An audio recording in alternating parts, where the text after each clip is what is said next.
우리 다 함께 일어나셔서 하나님께서 이 아침에 우리에게 주시는 말씀, 이사야서 말씀 함께 보겠습니다. 이사야 41장 8절부터 10절, 14절과 15절 두 군데 말씀을 함께 교독합니다.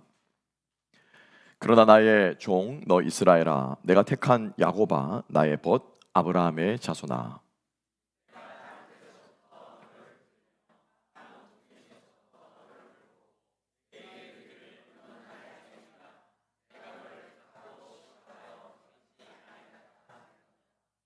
두려워하지 말라, 내가 너와 함께함이라. 놀라지 말라, 나는 내 하나님이 됨이라. 내가 너를 굳세게 하리라. 참으로 너를 도와주리라. 참으로 나의 의로운 오른손으로 너를 붙들리라.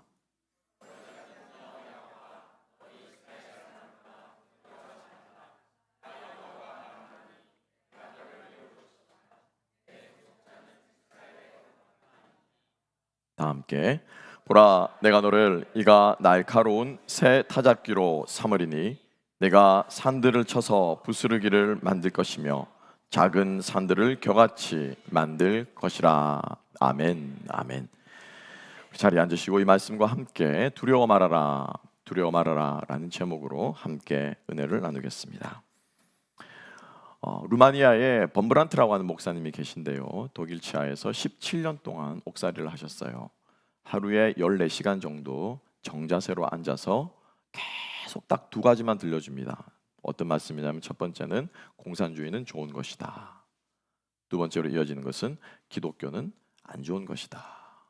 이 두 가지 메시지를 계속 듣고 누울 수도 기댈 수도 허리를 펼 수도 없이 하루에 14시간 동안 그렇게 정신고문을 받는 그 와중에서 그 범브란트 목사님께서 성경책에 말씀을 통해서 위로를 받고자 성경책을 이제 읽어 나가기 시작하셨는데, 거기에 성경책에서 본인이 깨달으신 게 있다고 하십니다. 뭐냐면은 성경책에 가장 많이 나오는 말씀이 뭔가, 가장 많이 이 나오는 단어가 뭔가라고 했을 때 두려워 말라라고 하는 단어였대요. 무려 365번. 그래서 그 목사님은 말씀하시기를, 매일매일 우리 인간은 두려워하는 존재구나. 그리고 매일매일 그렇기 때문에 매일 하나님께서 365번, 365일 동안 두려워하지 말라는 말씀을 하시는구나 라고 말씀하는 것이 기억이 납니다. 아마 오늘 이 아침에 이 자리에 앉아 계시지만 아마 여러분들의 마음속에 두려움이라든지 또 근심이라든지 염려하는 마음들이 다 한 가지씩들은 가지고 계실 겁니다. 불안하다라는 거죠. 두렵다라는 거죠. 그림을 잠깐 보여주시면 1924년, 23년 작년이죠. 노벨 문학상을 탄 연 포세라고 하는 노르웨이 작가가 있습니다. 제가 해마다 챙겨보느라 이제 이 작가의 글을 이렇게 봤는데, 초기 소설 중에 보트 하우스라고 하는 책이 있어요. 아주 참 기괴하고 또 읽기 힘든데 이렇게 따라가다 보면은 그 속으로 쭉 빠져드는데, 이 소설은 이렇게 시작을 합니다. 보통 여러분이 소설을 시작하면은 자기 이름이 누구인지를 얘기하잖아요. 소설의 주인공, 그렇죠? 자기가 소개하지 않더라도 누구야 부르니까 이 주인공이 철수구나, 이 주인공이 존이구나라고 하는 걸 알잖아요. 자기의 이름을 소개하는 것도 잊은 채 나는 더 이상 밖에 나가지 않는다. 불안감이 엄습하여 나는 밖에 나가지 않는다. 이 불안감이 엄습해온 것은 바로 지난 여름이었다 라고 시작하면서 소설 첫 장부터 마음속에 있는 불안함과 두려움을 쏟아놓더라고요. 근데 문제는 이 불안증이 언제부터 시작되었는가? 고등학교 때 나의 단짝 친구와 헤어진 뒤부터라는 건 알겠는데, 왜 이렇게 불안한지, 왜 두려운지 그 원인을 모른다라고 하는 거죠. 그래서 그 친구와 기억을 더듬어 갑니다. 왜 그 친구와 헤어지게 됐을까? 어떤 일이 있었을까? 같이 밴드를 만들어서 연주를 하던 일, 같이 자전거를 타고 이 집으로 돌아간 그 기억들이 이렇게 회상하는데, 기억을 할 때마다 문득문득 이 구절이 또 등장합니다. 나는 더 이상 밖에 나가지 않는다. 불안이 엄습하여 나는 밖에 나가지 않는다. 이 불안감이 엄습해온 것은 바로 지난 여름이었다. 계속해서 과거를 회상할 때마다 불안하다라는 거죠. 두렵다라는 거죠. 이 원인 모를 두려움. 그리고 저도 그걸 이렇게 읽어 나갈 때마다 막 우울 모드로 빠지는 거예요. 막 마음이 불안해지고 막 그 소설 속으로 이렇게 빨려 들어가는 것을 느낄 수 있었는데, 아마 우리 모두가 다 이러한 불안과 두려움, 근심 걱정거리는 한 가지쯤 가지고 있을 것 같아요. 그래서 오늘 이 이사야 41장 10절의 말씀, 두려워하지 말라, 놀라지 말라. 하나님의 이 말씀이 오늘 우리들에게, 여러분들에게 큰 힘이 될 수 있기를, 또 역사하시는 말씀의 능력의 말씀이 될 수 있기를 주님의 이름으로 축복합니다. 자, 오늘 이 본문의 말씀에서 하나님께서 우리들에게, 두려워하는 우리들에게 하나님께서 응답해 주십니다. 두려워하는 우리들에게 하나님께서 응답을 주시는 그 응답을 볼 것이고요. 근데 사실은 그 응답보다 더 중요한 것은 왜 우리가 두려워하는가라고 하는 거예요. 그죠? 예. 이 소설의 주인공도 원인 모르게 두렵고 불안하다라는 거죠. 그래서 정상적인 생활이 불가능할 정도로 피폐하게 돼 버리는데, 이 본문의 말씀을 읽어보면 왜 우리가 불안한가에 하나님께서 우리에게 말씀해주고 있어요. 하나님의 응답과 우리의 불안과 두려움의 원인에 대해서 우리 함께 생각해보기를 원합니다. 자, 첫 번째로 하나님께서는 이스라엘이 지금 바벨론 포로로 잡혀갔습니다. 왕은, 시드기야 왕은 두 눈이 뽑혔고요. 그리고 왕족들은 목에 쇠사슬을 채운 채로 바벨론의 포로로, 노예로, 짐승처럼 끌려가는 그런 비참한 상황을 지금 직면하고 있습니다. 자, 이런 이스라엘을 하나님께서 이렇게 부르십니다. 하나님의 응답인데요. 8절 말씀을 한 번 더 보실까요? 8절에서 하나님 이렇게 부르고 있죠. 다 같이 읽어봅시다. 시작. 그러나 나의 종 너 이스라엘아, 내가 택한 야곱아, 나의 벗 아브라함의 자손아. 자, 하나님께서 이스라엘 백성들을 두 가지로 부르고 계십니다. 뭐라고 부르십니까? 나의 종이다. 그죠? 예. 나의 종이라는 것은 나에게 아주 용인한 사람이라는 거예요. 내 일을 하는 일꾼이라는 거예요. 또 하나는 뭐라고 말합니까? 심지어는 나의 친구다. 그죠? 하나님께서 이 지금 포로로 잡혀가고 노예처럼 잡혀가는 이 이스라엘 백성들 향해서 내 친구야, 나의 일꾼아, 이렇게 부르고 계신다는 거죠. 이 얼마나 엉뚱한 대답 같습니까? 그죠? 나는 지금 죽겠는데, 우리는 지금 포로로 잡혀간 상황 가운데 있는데 우리를 통해서 우리에게 내 친구야, 나의 일꾼아라고 부르는 이 하나님의 응답 속에 사실은 답이 있다라고 하는 거예요. 자, 보세요. 지금 이스라엘 백성들은 무엇 때문에 두려워합니까? 무엇 때문에 무서워하죠? 그들이 지금 잡혀가는 그 상황 때문이죠. 그죠? 이제 우리는 노예야. 이제 우리의 삶은 완전히 명언으로 뭐랄까? doomed, we are doomed. 우리는 이제 끝났어. 절망과 소망이 보이지 않는 이 상황 때문에 이스라엘 백성들은 두려워해요. 그런데 하나님께서는 이 상황에 대해서 무엇으로 해요? 존재로 응답하시는 거예요. 이스라엘 백성 너희들이 나에게 어떠한 존재인지 하나님은 존재로 이 두려움의 문제를 다루고 계신다라고 하는 것을 우리가 먼저 기억해야 된다라고 하는 것입니다. 우리는 문제를 가지고 주님 앞에 갑니다. 그죠? 이 말은 바로 이런 거예요. 하나님, 나 지금 죽을 것 같아요. 하나님, 지금 이 문제로는 너무 괴로워요. 너무 힘들어요. 너무 무서워요. 라고 우리는 절규하는데 하나님은 뭐라고 말씀하십니까? 아마 여러분들 많이 경험해 보실 거예요. 하나님 뭐라고 말씀하십니까? 너는 내 사랑하는 아들이다. 너는 내 사랑하는 딸이다. 주로 이런 응답들을 가지고 오시더라고요. 기도원에 갈 때 금식 기도원 갑니다, 목사님. 그러고는 이번에 우리 애가 대학을 가는데, 이번에 우리 남편이 사업을 하는데, 이번에 우리 집안에 이런 문제들이 있는데 하나님께 응답받고 싶어요. 그래서 이 문제를 싸질러 두고 기도 제목들을 가지고 기도원에 갔다가 내려올 때는 어떤 응답을 가지고 내려오냐면은, 아, 목사님, 글쎄 하나님 나를 사랑하신대요. 그래서 문제는 해결됐어요? 아니, 그건 그렇고 하나님 나를 사랑하신대요. 바로 이런 경우와 같은 것이라는 것이죠. 우리는 상황을 가지고 주님 앞에 나아가지만 사실은 하나님의 응답은 존재해 있다라고 하나님께서 우리들에게 응답하십니다. 이것이 바로 여러분 하나님의 방식이에요. 하나님의 방식. 그래서 우리는 고난이라고 하는 일을 믿음으로 겪어내면, 고난을 해결하는 게 아닙니다. 그죠? 겪어내는 거예요. 여기는 해결될 수도 있고 해결 안 될 수도 있어요. 그런데 해결이 안 되면 문제가 아니라 믿음으로 이 고난을 겪어내고 나면 우리는 하나님이 어떠한 분이신지를 더 많이 알아간다는 거죠. 하나님이 어떠한 분이신지를 알고 그 사랑의 넓이와 깊이를 깨달아간다는 거예요. 그래서 중요한 것은 문제가 아니라, 상황이 아니라 하나님이 이런 분이시구나. 하나님은 나에게 이런 존재구나. 아, 나는 하나님에게 이런 존재구나. 라고 하는 그것이 더욱더 그분과의 관계가 깊어지고 넓어진다는 거예요. 여러분, 그거면 다 된 거 아닌가요? 어떤 유명한 여성 강연자가 강연을 하는데 이런 얘기를 했었어요. 자기는 이 밥상에 앉으면 굉장히 트라우마가 있대요. 트라우마가 있다고 하면서 왜 트라우마가 있느냐? 밥상에 앉을 때마다 아버지가 굉장히 엄하신 분이, 뭐 바늘로 찔러도 피 한 방울 안 나올 정도로 엄한 분인데 밥상 앞에 앉기만 하면은 너 요즘 뭐 하고 있냐? 하는 일은 잘 되냐? 인생을 그렇게 살면 안 되고 이렇게 살아야 되는 거야.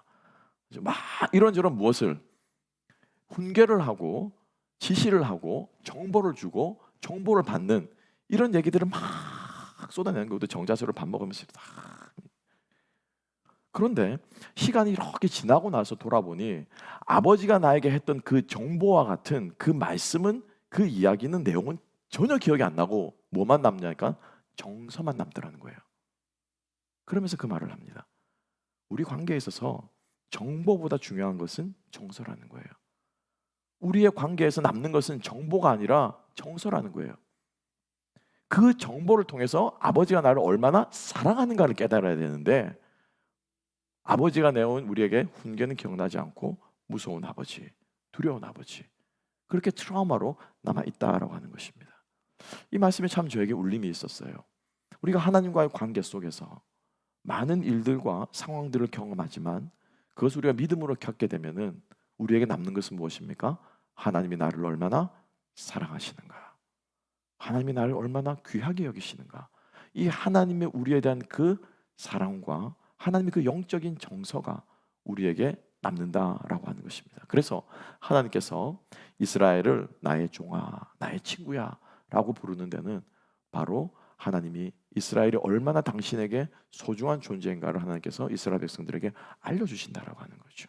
자, 그런데 여기서 우리가 한 가지 더 생각해 보아야 됩니다. 8절의 말씀에 보면 나의 종이다, 나의 친구다 라고 불러주시는데 여러분 14절로 가보세요. 그 똑같이 이스라엘을 부르시는 하나님, 이번에 14절에서는 이스라엘을 뭐라고 부르십니까? 14절 한번 읽어볼까요? 시작. 버러지 같은 너 야곱아, 너희 이스라엘 사람들아, 두려워하지 말라. 나 여호와가 말하노니 내가 너를 도울 것이라. 내 구속자는 이스라엘의 거룩한 이니라. 뭐라고 부르십니까? 벌레 같은 놈아라고 하는 거예요. 옛날 성경에는 지렁이 같다라고 말하거든요. 우리는 흔히 생각하기를 버러지, 지렁이, 벌레 이러면은 우리가 약하다라고 생각을 많이 단어로, 그죠? 아, 우리는 벌레만큼 이렇게 약하구나 이렇게 생각하는데 아니요. 구약 성경에서 이 톨레아라고 하는 이 단어는 약하다, 연약하다라는 뜻으로 쓰이지 않았어요. 더럽다. 시체가 썩으면 뭐가 나옵니까? 그죠? 음식이 썩으면 구더기가 버글버글하죠. 예, 그 더럽다는 이미지로 버러지라는 뜻을 단어를 사용했어요. 그러니까 하나님께서 처음에는 친구다, 종이다 라고 불러놓고 이번에는 뭐라고 부르신다고요? 야, 이 더러운 놈아, 이 버러지 같은 놈아, 이렇게 우리를 부르신다라는 거예요. 여러분 생각해 보세요. 우리가 실제로 존귀합니까? 실제로 여러분 존귀해요? 그렇지 않을걸요. 오늘 장로님께서 기도하시면서 뭐라고 했습니까? 일주일 동안 하나님의 뜻을 떠나서 우리 장로님들 대배기도 할 때 저도 마찬가지고 단골로 하는 기도가 뭡니까? 죄인처럼 살았던 우리, 죄짓고 살았던 우리, 그게 우리예요. 원래는 그게 우리예요, 여러분. 그죠? 깨끗하지 않아요. 정결하지 않아요. 헌신한다고요? 여러분 얼마나 헌신합니까? 우리가 하나님께 헌신하면 우리의 시간을 드린다고요? 우리가 하나님께 시간을 드리면 얼마나 드립니까? 그분이 우리를 위해서 주신 것을 생각하면 억만분의 1도 안 돼요. 그런데 그것 해놓고 우리는 뭐 한다고요? 잘하고 있다고 생각해요. 아니요. 우리는 버러지예요. 우리는 더러운 존재예요. 우리는 비천한 존재예요. 이것을 정확하게 직시해야, 이것을 정확하게 깨달아야, 이것을 정확하게 알아야 그 다음에 하나님이 우리를 친구요 종으로 부르시는 이 부르심이 얼마나 우리에게 귀중한 것이고 감격한 것이고 우리의 목숨과도 바꿀 수 있는 하나님의 부르심인가를 깨닫게 되는 거예요. 백만불 그죠? 어마어마하게 부자를 살고 있는 아이에게 제가 제간에는 정성을 다해가지고 그죠? 1,000불짜리 선물을 준비했다고 칩시다. 그래서 그 선물을 이 아이에게 주는데 이 아이는 보통 그냥 생일 선물 때 10,000불짜리 선물을 받는 아이예요. 지가 원하는 거 아버지가 다 사준 아이야. 제 1,000불짜리 선물이 그 아이에게 가당키 나겠습니까? 그죠? 그런 거예요, 여러분. 그런데 이 버러지 같은 우리를, 이 말에는 여러분 두 가지 의미가 담겨 있습니다. 버러지 같은 야고바라고 할 때는 두 가지 의미가 담겨 있어요. 첫 번째 의미는 바로 이스라엘 백성들이 지금 얼마나 비참한 상태에 있는가. 그죠? 너희들이 지금 얼마나 비참한 상태냐. 왕은 눈이 뽑히고 귀족들은 목에 새사람 짐승처럼 끌려가고 나라는 완전히 망한, 너희들이 지금 얼마나 비참한 상태에 있는가를 보게 하시는 말씀입니다. 우리가 그걸 봐야 돼요. 내가 얼마나 죄인인가를 깨달아야 돼요. 여기에서부터 하나님의 은혜가 시작되는 거예요.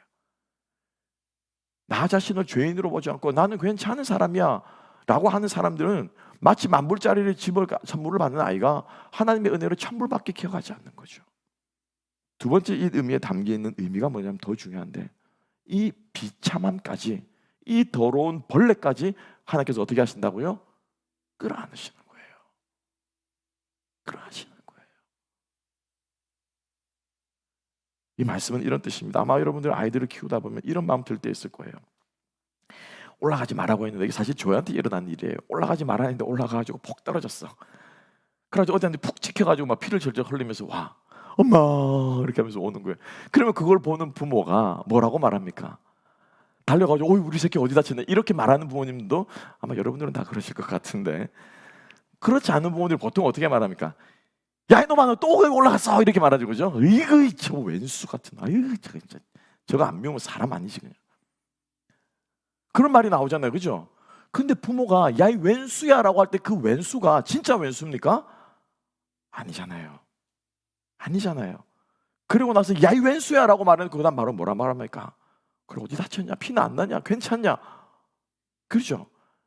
그러니까 이 버러지 같은 야고바라고 부르시는 하나님의 그 마음이 바로 그 마음이라는 거예요. 더럽고 추하고 천하고 죄인이지만 그 죄인까지 어떻게 해요? 끌어안으시는 게 우리 하나님의 말씀인 줄 믿습니다. 그래서 하나님께서 존재로 응답하신다라는 거예요. 아빠 나 죽겠어요 라고 말하는데 내가 너를 사랑한다. 너는 내 하나밖에 없는 아들이다 라고 말씀하시는 주님의 그 음성을 들을 수 있는 우리가 되었으면 좋겠습니다. 비참한 존재를 끌어안아 귀한 존재로 만들어주시는 하나님의 긍휼과 은혜의 모습을 잘 대변하는 시가 한 편 있어요. 제가 참 좋아하는 시인데요, 정호승 님이 쓴 햇살에게라고 하는 시입니다. 한번 들어보세요. 이른 아침에 먼지를 볼 수 있게 해주셔서 감사합니다. 이제는 내가 먼지에 불과하다는 것을 알게 해주셔서 감사합니다.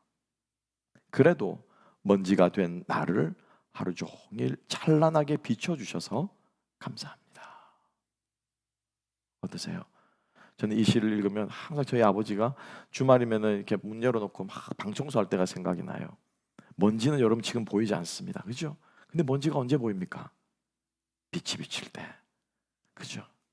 빛이 비칠 때.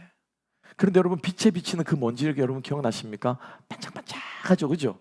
예, 반짝거려요. 희한하게. 보석처럼 반짝거려요. 뭐 공기가 막 떠, 우리가 보기에 더러운 먼지처럼 보이지만은 아무 생각 없이 이렇게 보면은 반짝거리는 빛이에요. 우리는 사실 먼지와 같은 존재입니다. 비참한 존재고요. 그런데 그 먼지에 무엇이 닿을 때, 빛이 닿을 때 그 먼지가 반짝인다는 거예요. 그 먼지가 먼지가 아니라 빛이 된다는 거예요. 바로 하나님의 사랑은 보석처럼 우리를 빛나게 만들고 비천한 우리의 존재가 아름답게 만드는 것은 바로 하나님의 긍휼과 은혜 아래에서 우리는 그렇게 빛날 수 있다라고 하는 사실을 기억하는 저와 여러분 될 수 있기를 소망합니다. 그러니까 우리가 두려워 떨고 무서워할 때 하나님 우리를 이렇게 다루신다는 거죠. 두 번째로 하나님께서는 존재의 답을 주시는데, 이번에는 하나님이 어떠한 분이신가를 말씀해 주고 있습니다. 우리는 벌레 같지만은 종과 같고 아들 같은 존재로 부르셨다면, 이번에는 하나님이 어떠한 분이신지를 말씀해 주고 있어요. 뭐라고 말씀하죠? 15, 14절 말씀 함께 한번 읽어볼까요? 14절 하반부입니다. 14절 다 같이 읽읍시다. 버러지 같은 너 야고바, 너희 이스라엘 사람들아, 두려워하지 말라. 나 여호와가 말하노니 내가 너를 도울 것이라. 내 구속자는 이스라엘의 거룩한 자니라. 아멘. 이 말씀을 이스라엘의 거룩한 자다라고 하는 이 말씀을 3번이나 우리가 읽지 않았지만 뒷부분에 반복하고 있어요. 16절에서도 20절에서도 하나님이 계속해서 나는 이스라엘의 거룩한 사람이야. 너희만 나를 아는 것이 아니라 이방 사람들도 내가 거룩하다는 것을 알게 될 것이야. 하나님이 어떠한 존재인지를 우리들에게 말씀해 주신다라고 하는 거예요. 그래서 하나님께서는 존재로 우리들의 고난과 두려움과 우리들의 이 불안한 마음에 응답하신다라고 하는 것입니다. 함께 한번 베드로전서 1장 15절 16절 함께 한번 읽어보겠습니다. 시작. 오직 너희를 부르신 이 거룩한 이처럼 너희도 모든 행실에 거룩한 자가 되라. 기록되었으되 내가 거룩하니 너희도 거룩할지어다 하셨느니라. 아멘. 아멘. 이방 사람들이 보기에는 지금 비참하게 끌려가고 나라를 잃어버렸지만은 너희들은 지금 비참하지만은 나는 거룩한 사람이야. 그래서 나의 이 거룩함으로 내가 너희들을 어떻게 해요? 거룩하게 만들 거야. 그래서 너희들이 거룩하게 된 너희들을 보고 이방 사람들이 저들이 섬기는 신은 거룩한 신이구나. 자기 백성들을 존귀하게 만들어주는 신이구나 라고 하는 것을 알게 될 거야 라고 하나님께서 이스라엘 백성들에게 하나님 자신이 무엇이 된다고요? 답이 되어 주신다는 거예요. 누가 답이 되신다고요? 하나님이 답이 되십니다. 어떤 목사님이 설교 중에 간증을 하시더라고요. 교통사고를 당했는데 이제 도로 한 바퀴 교통사고를 당했으니까 너무 당황스럽죠. 여러분 아마 다 경험해 보실 거예요, 그죠? 근데 다쳤어, 자기가 몸까지 다친 거예요. 친구가 그렇게 다친 거예요. 막 정신없이 막 전화를 하는 거죠. 친구가 다쳤어요. 지금 사람이 다쳤어요. 지금 어떻게 응급조치를 해야 되죠? 병원은 어디죠? 어디에다가 연락을 해야 되나요? 응급조치는 어떻게 하죠? 막 질문을 쏟아붓습니다. 이게 마치 기도하는 우리들의 모습 같더라는 거예요. 하나님 어떻게 해야 돼요? 하나님 지금 내 상황이 이런데 제가 어떻게 해야 되죠? 하나님 지금 이걸 해결하려면 뭐가 필요한데 하나님 어떻게 해야 돼요? 그런데 119 구급차가 딱 도착한 거예요. 어떻게 됩니까? 모든 문제는 그걸로 끝이에요. 그냥 알아서 다 해줘요. 119에서. 그죠?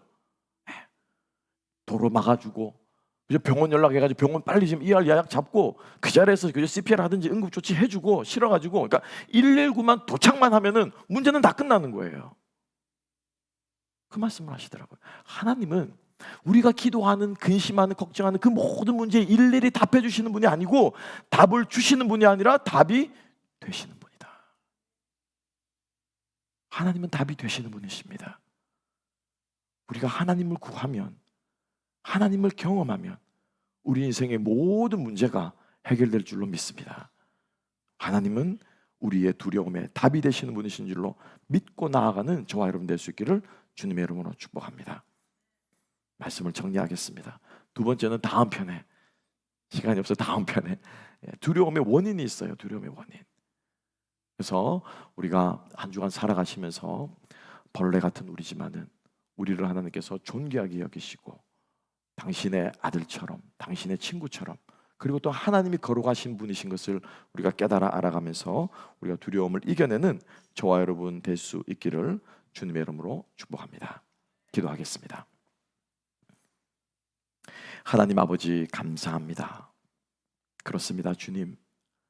우리는 상황과 문제를 가지고 안절부절하고 두려워하고 놀라지만 하나님께서는 친히 답이 되어 주시고 친히 우리의 존재를 하나님께서는 인정해 주시고 하나님이 그러한 거룩하신 분으로 우리의 문제를 해결해 주는 분이신 것을 다시 한번 깨닫게 하시고 말씀하시니 감사합니다.